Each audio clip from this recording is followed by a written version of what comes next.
Le changement controversé de la position de l'Espagne à l'égard de la question portant décolonisation du Sahara occidental a suscité une vive réaction de l'Organisation des Nations Unies qui a rappelé à l'ordre Madrid tout en réitérant que ce conflit doit être résolu par un engagement total des parties au processus politique facilité par l'ONU. Un rappel à l'ordre qui sonne comme un désaveu de l'organisation onusienne vis-à-vis de la nouvelle position espagnole.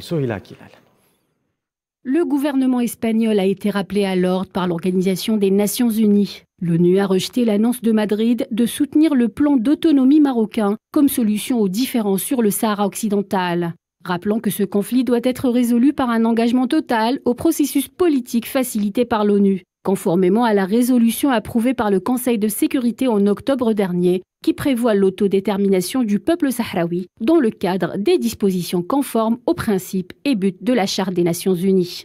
Le porte-parole de l'organisation onusienne Stéphane Dujarric a par ailleurs appelé à soutenir les efforts de l'envoyé personnel pour le Sahara, Staffan de Mistura, visant à relancer le processus politique de négociation entre les parties au conflit. De son côté, le président de la RAS, Brahim Ghali, reproche à l'Espagne de se soustraire unilatéralement à ses obligations internationales, soulignant au passage que le Sahara occidental n'est pas marocain selon le droit international et la décision sur sa souveraineté appartient exclusivement au peuple sahraoui. La position du chef du gouvernement espagnol est malheureuse et honteuse parce que c'est illégal et immoral et représente une violation flagrante du droit international. L'Espagne, au regard du droit international, est en effet demeurée la puissance administrante du territoire sahraoui et n'a donc pas le droit d'en disposer comme bon lui semble. Et l'Union européenne qui emboîte le pas à l'ONU, la Commission européenne affirme l'engagement permanent de l'Union européenne à soutenir une solution au conflit sahraoui dans le cadre des Nations Unies et conformément à ses résolutions pour assurer la sécurité et la stabilité dans la région. Je vous propose d'ailleurs d'écouter Nabila Mesrali, porte-parole de la Commission de l'Union européenne. L'Union européenne réaffirme son appui aux efforts du secrétaire général de l'ONU pour poursuivre le processus politique visant à parvenir à une solution politique juste, réaliste, pragmatique à la question du Sahara occidental. Donc toute solution doit reposer sur le compromis en conformité avec les résolutions du Conseil de sécurité des Nations Unies. Et la lettre entre l'Espagne et le Maroc sur le revirement de Madrid quant à la question sahraoui devait rester secrète. Pour en parler, nous rejoint en direct le président du comité algérien de solidarité avec le peuple sahraoui, monsieur Saïd Ayachi. Bonsoir. Bonsoir. Alors, première question, monsieur Ayachi. La position est bien espagnole, mais c'est le Maroc qui l'annonce. Pourquoi, selon vous ? Parce que il faut comprendre que ce gouvernement espagnol d'abord est fragile, mais les sournois et hypocrite. Le gouvernement espagnol voulait que sa lettre au roi du Maroc soit gardée, sinon secrète, au moins confidentielle. Et cela par lâcheté et esprit de duplicité pour ne pas s'attirer les foudres de l'Algérie. Aussi, faisant le faux calcul de pouvoir gagner sur les deux tableaux, et avec l'Algérie et avec le Maroc. Malheureusement pour lui, le régime marocain avait un tout autre avis sur la question. Ayant barre sur le gouvernement espagnol par le chantage et la menace, le régime marocain a rendu publique la lettre du gouvernement espagnol pour impliquer ce même gouvernement jusqu'au cou et le présenter médiatiquement comme un nouveau soutien à son plan d'autonomie. En fait, en pensant pouvoir gagner sur les deux tableaux, et avec l'Algérie et avec le Maroc, le gouvernement espagnol s'est fait piéger lui-même. Sombre perspective pour ce gouvernement espagnol, il ne gagnera pas avec l'Algérie qui maintenant commence à prendre des mesures de clarification et de révision de ses relations privilégiées avec l'Espagne, mais il ne gagnera pas non plus avec le Maroc parce que la rue espagnole gronde et que justement, la classe politique Ayachi demande des explications. Alors justement, monsieur Ayachi, par cette annonce, le Maroc n'a-t-il pas provoqué une levée de bouclier au sein de la classe politique espagnole contre le gouvernement de Pedro Sánchez? Oui, mais le régime marocain veut, lui, j'allais dire allonger la liste, si tant est possible, de ses soutiens, parce que en recrutant, entre guillemets, l'Espagne sur la ligne de son plan d'autonomie pour le peuple sahraoui, ainsi il conforte sa position du fait accompli dans le Sahara occidental et peut pratiquer sa politique de fuite en avant.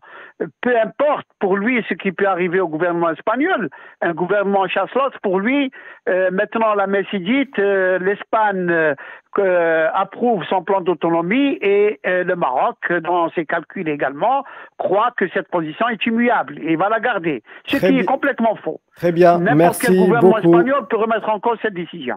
Merci beaucoup, Monsieur Saïd Ayachi, pour toutes ces réponses et ces précisions. Je rappelle que vous êtes le président du Comité algérien de solidarité avec le peuple sahraoui. Et la volte-face diplomatique du gouvernement de Pedro Sánchez a créé de vives tensions en Espagne. Nous le disions en ce moment même.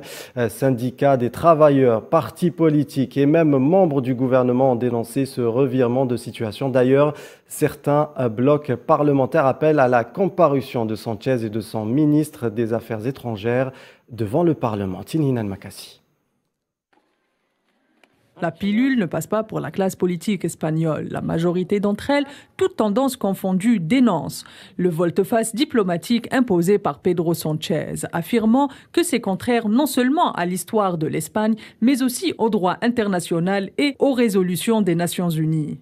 Syndicalistes, parlementaires ou même membres du gouvernement réfutent la décision du Premier ministre.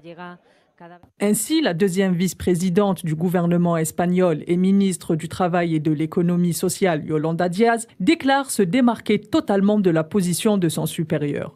Au même titre que León Belarra, ministre des Droits sociaux et secrétaire général du parti Podemos. À noter que Podemos fait partie des 11 blocs de parlementaires aux côtés de l'Euskal Herria Bildu, Mas País, Compromis et la coalition Canaria à avoir demandé ce lundi une comparution du Premier ministre à la Chambre des représentants pour expliquer ce changement de position.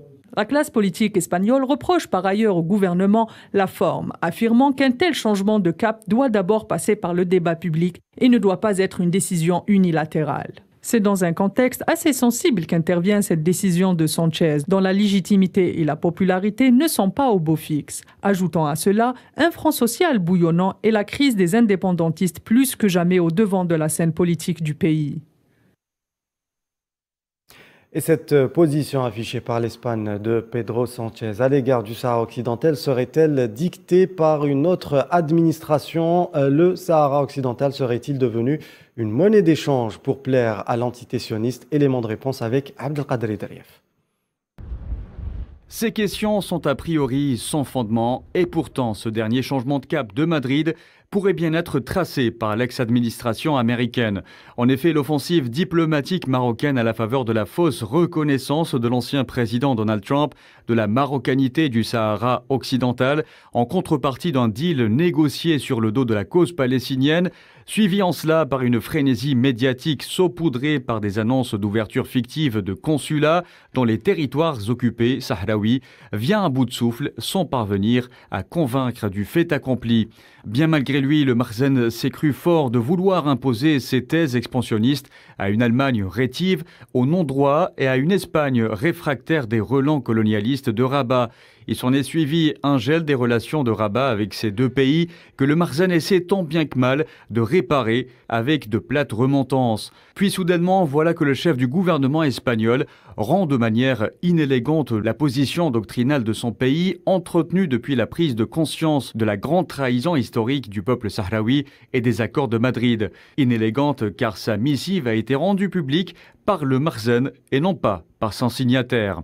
Dans les circonstances actuelles de la rupture du cessez-le-feu entre le Polisario et le Maroc, un tel acte est de nature à encourager l'oppression d'un peuple et son déni d'existence. Et au moment où l'Espagne condamne la guerre en Ukraine, il en fait peu de choses d'un peuple démuni, réfugié, oppressé par un régime qui s'entête et s'enfonce à financer une autre guerre d'occupation au détriment de son propre peuple humilié et appauvri, à force de vouloir gagner une cause perdue au Sahara occidental.